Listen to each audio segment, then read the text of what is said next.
ভাই একটু kindly please একটু ছাড়বেন পাবেন আগান ভাই পিছনে চলে আসেন ভাই পিছনে চলে আসেন গ্যাপ ধরো না ভাই পিছনে আসেন ভাই গ্যাপ ধরো না ভাই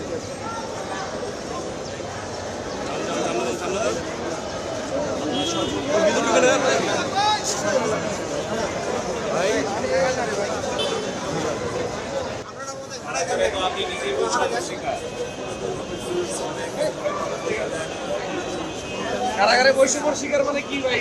ভালো কথা বলবেন আসলে কথা বলতে দেয় না ফ্যামিলির সাথে কথা বলতে না আমি নিজেই তো বৈষম্যের শিকার সুবিচার চাই ভাই